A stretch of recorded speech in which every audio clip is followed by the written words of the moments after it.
देखें जी, मैंने तो लगाया है गो का पंप, तो मैं कैसे कह सकता हूँ कि आप किसी और कंपनी में जाएं।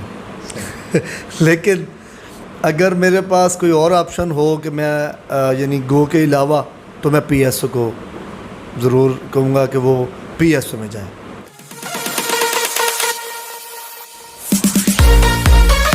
अस्सलाम वालेकुम, मैं अब्दुल कुद्दूस।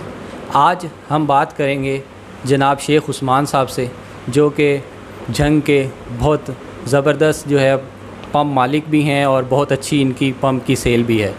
और क्या आप पंप ठेके पे लेना चाहते हैं? क्या आप पंप नया लगाना चाहते हैं? क्या आपको पंप चलाते हुए मसाइल आ रहे हैं? इन सब के ऊपर आज हम बात करेंगे जनाब शेख उस्मान साहब से। अस्सलाम वालेकुम सर। वालेकुम अस्सलाम। सर अपना वो कैरियर बताइएगा। अस्सलाम वालेकुम अब्दुल कुद्दूस भाई। मकबूल पेट्रोलियम बखर रोड जंग से मेरा नाम शेख उस्मान है। मैं ऑयल की फ़ील्ड में पिछले 20 साल से ऑयल का बिज़नेस कर रहा हूँ और पेट्रोल पंप के हवाले से मैं पिछले 8 साल से रिलेटेड हूँ। एक पंप अगर लगाना चाहते हैं तो उसको लगाने के लिए इन्वेस्टमेंट कितनी चाहिए, ये थोड़ा सा आप आवाम को थोड़ा सा क्लियर करिएगा। देखें, ये जो इन्वेस्टमेंट के हवाले से आप पूछा है, ये डिपेंड करता है कि आपकी जगह कितनी है। मिसाल के तौर पे आपके पास जगह 3 कनाल है, तो वो उस हिसाब से उस पर उतना ख़र्चा आएगा। अगर 5 कनाल है, 6 कनाल है, एकड़ है, तो वो उस हिसाब से उसकी इन्वेस्टमेंट बढ़ती जाएगी। जगह कम है तो कम इन्वेस्टमेंट होगी। अब हमारा जो पंप है ये 3 कनाल में है और इस पे अब अगर हम बनाए पंप तो ये कम से कम कोई 15 से 18 मिलियन के दरमियान इसकी कॉस्ट आएगी। अच्छा, एक कोई बंदा नया पंप लगाना चाहता है, उसको आप क्या सजेशन देंगे कि अगर वो पंप लगाए और उसके बारे में थोड़ी सजेशन दे दें? जो पंप अगर कोई बंदा लगाना चाहता है तो सबसे पहले तो उसके लिए हमें जगह का देखना ज़रूरी है कि वो पंप के लिए फ़िज़िबल भी है कि नहीं। पेट्रोल पंप के लिए वो जगह फ़िज़िबल है या नहीं, सबसे पहले तो ये चीज़ देखनी चाहिए। उसके बाद वो डिसाइड करें कि पंप लगाना है कि नहीं लगाना। अगर कोई पंप ठेके पे लेना चाहता है, उसके बारे में आप क्या सजेस्ट करेंगे कि वो ठेके पे कौन सा ऐसा पंप ले ताकि उसको जो है वो उस पंप लेने का कोई फ़ायदा भी हो? ये ना हो कि वो उसने पंप ले लिया है और अब वो जो है उस जैस जो है ना वो फ्रेट ही दे रहा है बस, और उसको कोई बेनिफिट नहीं हो रहा।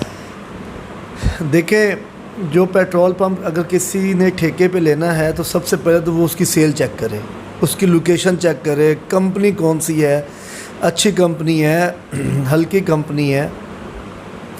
उसके बाद ही वो फाइनल करे कि क्या मैं ये पंप ठेके पे लूँ या ना लूँ। अच्छा, एक ये हमें सजेस्ट कर दें कि आजकल के दौर में कौन सी बेस्ट ऑयल कंपनी जा रही है जिसको हम कहें कि इसका पंप लगा लें? ये थोड़ा सा आवाम के लिए। देखें जी, मैंने तो लगाया है गो का पंप, तो मैं कैसे कह सकता हूँ कि आप किसी और कंपनी में जाएं।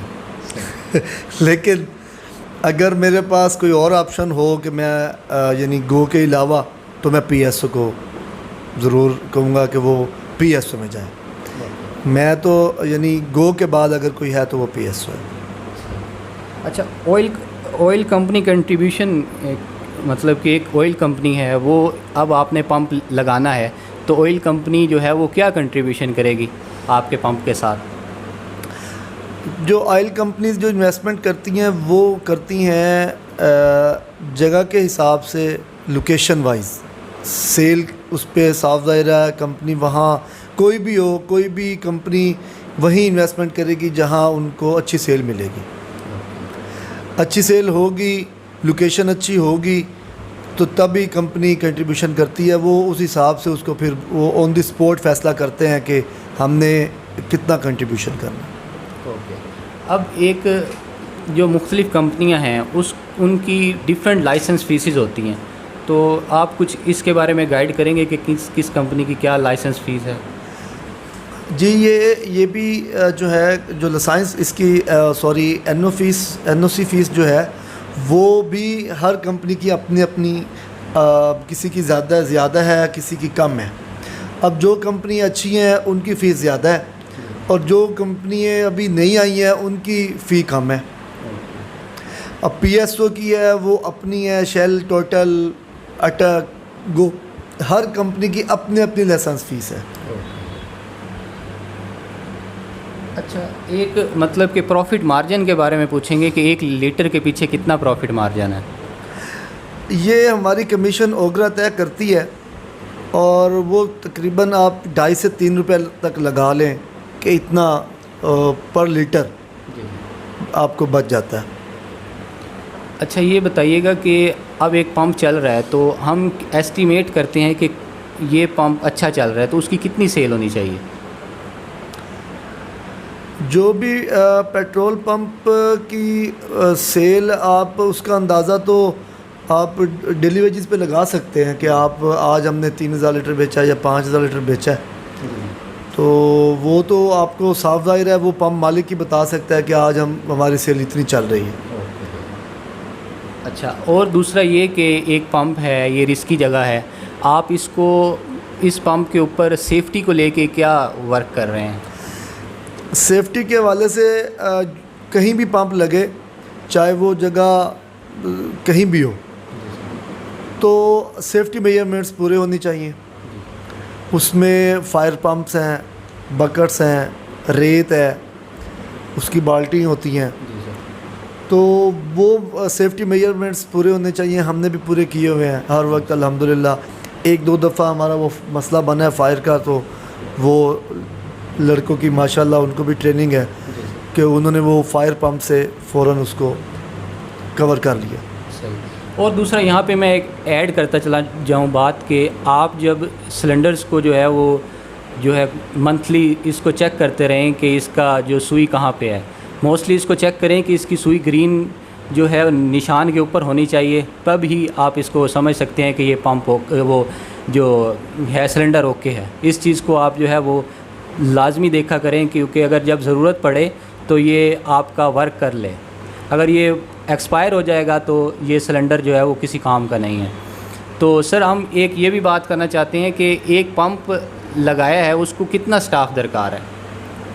देखिए जी, ये डिपेंड करता है सेल पे, और जो ज़रूरी स्टाफ है वो कम से कम जितनी आपकी मशीनें हैं जिसको हम यूनिट कहते हैं, तो उस हर यूनिट पे एक बंदा तो ज़रूरी होना चाहिए। और अगर सेल ज़्यादा है तो फिर हर नोज़ल पे एक बंदा होना चाहिए। उसके अलावा गार्ड्स हैं, उसके अलावा बाकी मैनेजर है या आपका खाक रूब है, वो स्टाफ के अंदर ही आता है। अच्छा, और दूसरा हमें ये थोड़ा सा गाइड करें कि आप मतलब कि एक गवर्नमेंट की आपने जो है कौन कौन सी अप्रूवल और कौन कौन सा जो है वो लाइसेंस लेने होते हैं, इसके बारे में थोड़ा सा गाइड करें। कंपनी NOC के बाद हमें जो हमारा डिस्ट्रिक्ट झांग है, इसमें तो अभी इन्होंने कम किए हैं डिपार्टमेंट।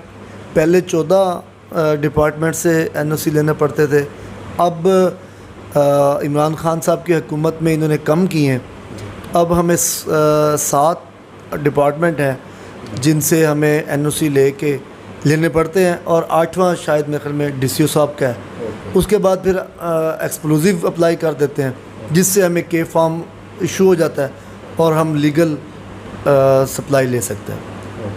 अच्छा, एक पंप की हम सेल कैसे बढ़ा सकते हैं? अगर एक पंप है उसकी सेल नहीं हो रही, पता नहीं क्या ऐसा वर्क वो कर रहा है जिसकी वजह से सेल नहीं हो रही? मेहनत आपने करनी है, क्वालिटी, क्वांटिटी और सर्विस, तीनों चीज़ें आप करें तो मैनेज करें तो बेहतर हो सकता है, सेल इम्प्रूव हो सकता है। ज़बरदस्त। अच्छा, ये जो लॉसेस के ऊपर भी थोड़ा सा आपसे डिस्कस करना चाहूँगा कि लॉसेस भी होते होंगे आपको ये डेली वर्किंग के दौरान, या इसको आप फिर कैसे मैनेज करते हैं और किस किस किस्म के लॉसेस होते हैं? देखें जी, बिज़नेस कोई भी हो उसमें लॉस तो होता है। सबसे जो हमें होता है वो ये है कि हर 15 दिन के बाद आजकल रेट्स बढ़ रहे हैं या कम हो रहे हैं, और तो हमें उस चीज़ को बड़ा मैनेज करना पड़ता है। और माल पड़ा हो रेट कम हो जाए, साफ ज़ाहिर है वो लॉस है। माल पड़ा हो रेट बढ़ जाए, साफ ज़ाहिर है वो प्रॉफिट में है।